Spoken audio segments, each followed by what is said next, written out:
Mga puso, mga tikang naman, himuon pananglitan magsaka pa sa Alert Level 3 ang Mount Kanlaon, ginplastar sa pagsinapol sa mga ahensya ng gobyerno sa Lahar, City. Pila ka residente malapit sa bulkan, nagapangita na sa iban nga makuan sang tubig, kasunod sang natabo nga Lahar flow. Inaging tutukan ni Eileen Pedreso live sa La Castellana, Negros Occidental. Lin, kumusta ang sitwasyon dira?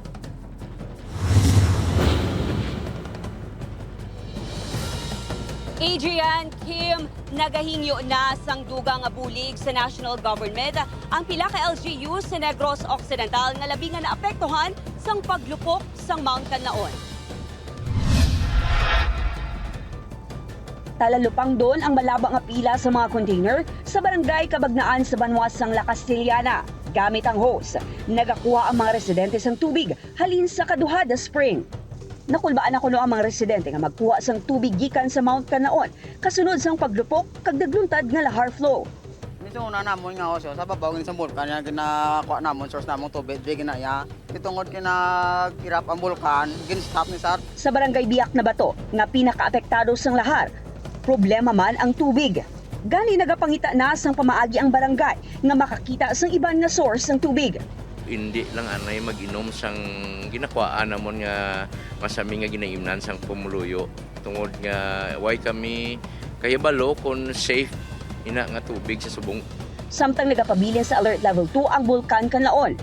Sa pinakauli nga monitoring sa PHIVOLCS, 27 kapag tayog ang na-record halin alas 12 sang kaagahon, Hunyo 5, tubtub alas 12 sang kaagahon, Hunyo 6. Medyo heightened pagyapon ng aton nga activity na ang plume nga ginabugan niya it reaches up to 1,500 meters gyapon.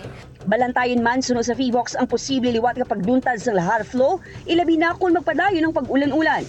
Samtang sa ginhiwat nga pagsinapol, ginistoryahan ang mga tikang nga himuon sa tion nga magtaas sa Alert Level 3 ang Bulkan Kanlaon. Titingnan po natin dito yung contingency plan ng probinsya, no? In connection with eruption. So titingnan ho natin kung ano pa yung mga dapat na i-adjust para po maging responsive po tayo sa pag-deal ng sitwasyon po natin ngayon. Ginpasiguro man ni Negros Occidental Governor Eugenio Selacson ang bulig ilabi na sa mga apektado nga residente sa probinsya. When you say level 3, may massive force evacuation. No? They cannot also predict if it will have a second eruption.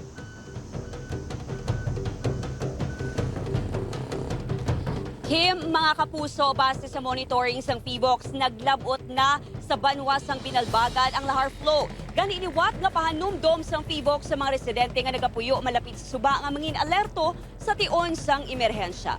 Balik sa imo, Kim. Halonggid kag baramo nga salamat, Eileen Pedreso.